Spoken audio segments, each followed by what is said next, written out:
बार होली में मजा आया है कि नहीं? हाँ पापा जी, शादी के बाद यही होली याद रहेगी। और मेरी तो ये पहली होली है। क्या बात कर रही है? इनफैक्ट जब पूरी फैमिली साथ हो ना, हाँ। तो हर दिन होली और हर रात दिवाली है। हाँ बेटे, हम सबके साथ और सबके सामने इस बात को एक्सेप्ट करते हैं कि हम बहुत खुशकिस्मत हैं कि हमें इतनी सारी खुशियां मिली। भाई, हम तो सिर्फ दो थे, हैं?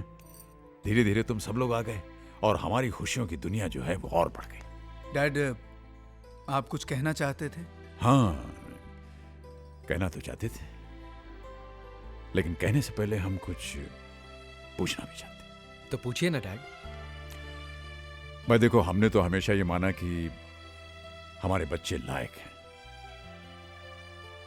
लेकिन हम ये जानना चाहते हैं कि हमारे बच्चे अपने मम्मी पापा को लायक समझते हैं या नहीं। डैड, आप भी ना बस। डैड, शायद इस दुनिया में कोई ऐसा हो जिसके माँ बाप आप दोनों से अच्छे हों। डैड, हम बेहद लकी हैं डैड, जो हमें आप जैसे लविंग और केयरिंग पेरेंट्स मिले। Thank you, thank you.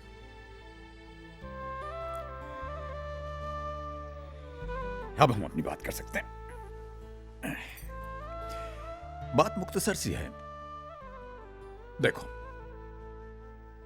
पिछले 40 सालों में हमने जो कुछ भी जमा किया, उसे अगर हम खर्च करना चाहें तो हिसाब ये बनता है कि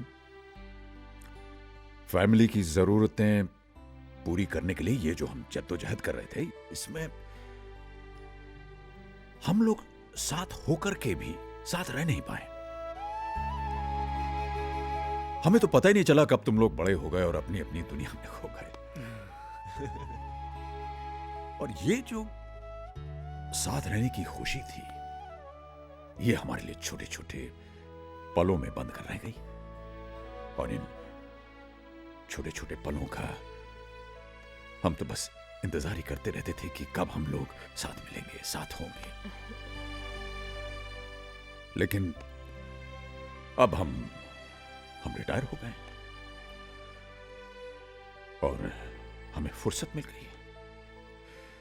तो अब हम ये चाहते हैं कि इन 40 सालों का जो घाटा है ये पूरा किया जाए।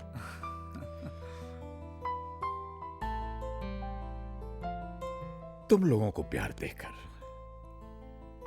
तुम लोगों का प्यार पाकर, तुम लोगों के साथ रहकर अब तक हम तुम्हारे बहुत सारे फैसले जीवन के करते आए, लेकिन अब हम चाहते हैं कि तुम लोग हमारी जिंदगी का फैसला करो।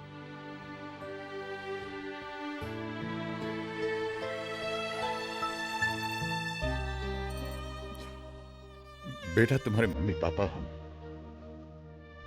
तुम लोगों से अलग नहीं रहना चाहते, तुम्हारे साथ रहना चाहते।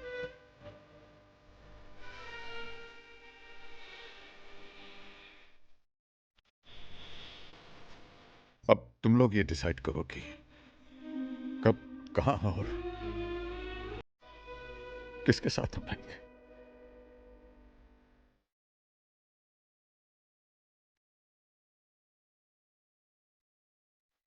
बस इतना ही कहना था।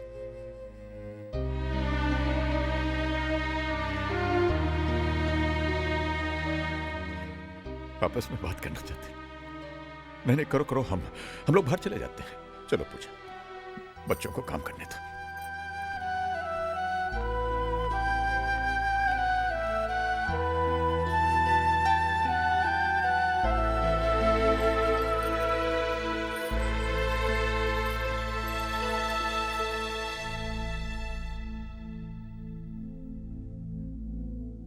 क्या?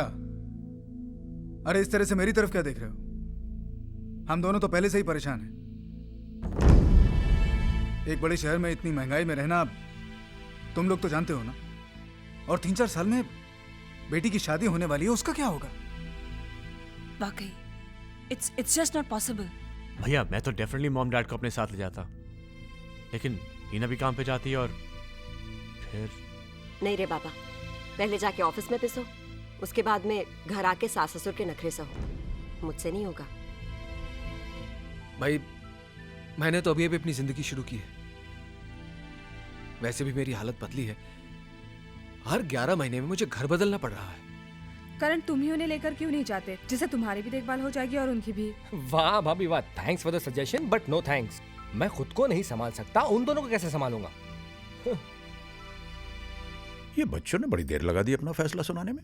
जरूर उन लोगों में झगड़ा हो रहा होगा कि कौन पहले हमें अपने घर ले जाएगा।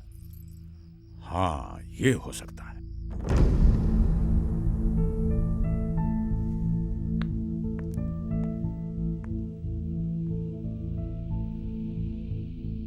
कुछ सोचा है? क्या करना है? करना क्या है किरण, मॉम और डैड को अपने साथ लेकर जाना होगा।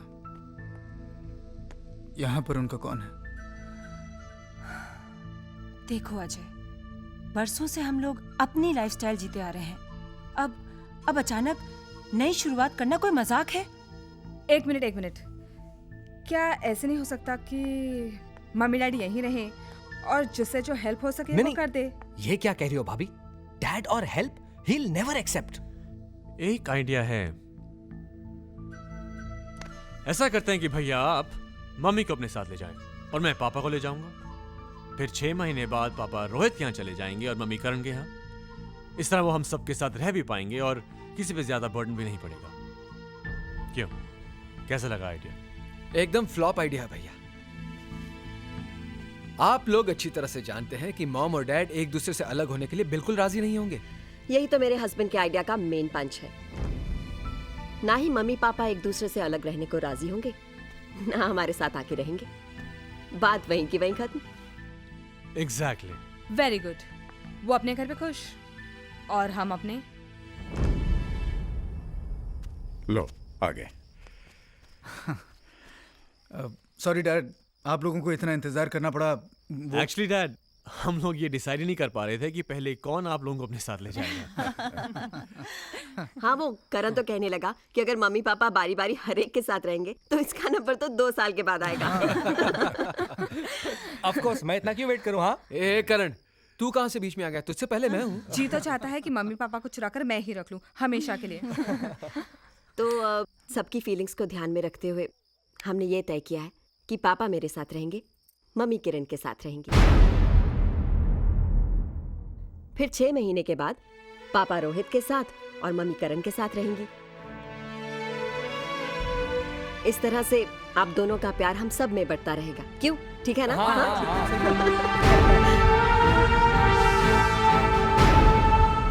नहीं, ये नामुमकिन है।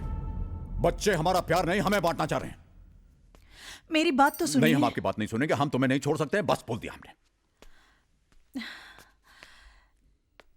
देखिए, आप अपने बच्चों, अपने ही अंश को समझने में भूल कर रहे हैं। इसी बात का तो दुख है पूजा कि हमारी आत्मा हमारे शरीर का अंश होने के बावजूद ये इतना नहीं समझ पा रहे हैं कि उनके माँ बाप 2 नहीं 1 हैं।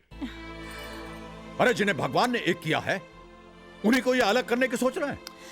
ऐसा नहीं है जी। हमें आपकी कोई बात नहीं सुननी है। जाओ, जाकर अपने बच्चों से कह दो कि हम जहां हैं, जिस हाल में हैं, खुश हैं। न कल हमें उनके सहारे की जरूरत पड़ी थी और ना आज पड़ेगी। कैसी बातें कर रहे हैं आप? उनकी गलती है क्या है? बरसों तक हमारे प्यार के लिए तरसते रहे। अब वही पाने के लिए उन्होंने कोई रास्ता ढूंढा है, तो आप इतने नाराज क्यों हो रहे हैं? देखिए, आप अपने बच्चों की नीयत पर शक मत कीजिए,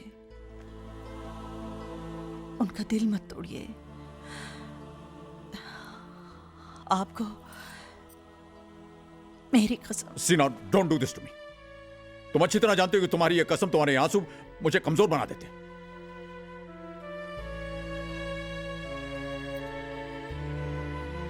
ठीक है, जाइए जाइए जाइए, जो कुछ आपको कहना है अपने बच्चों से जाके कह दीजिए।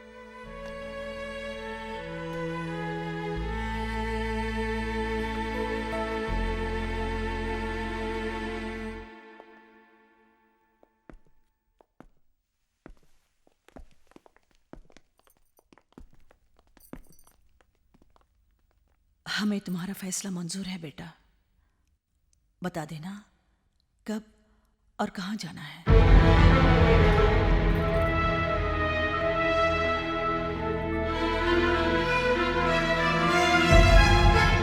लोग अपने आइडिया पर बड़े खुश हो रहे थे, अब देख लिया। हमें क्या पता था खातिर कराने का इतना शौक है कि अलग तक रहने को राजी हो जाएंगे।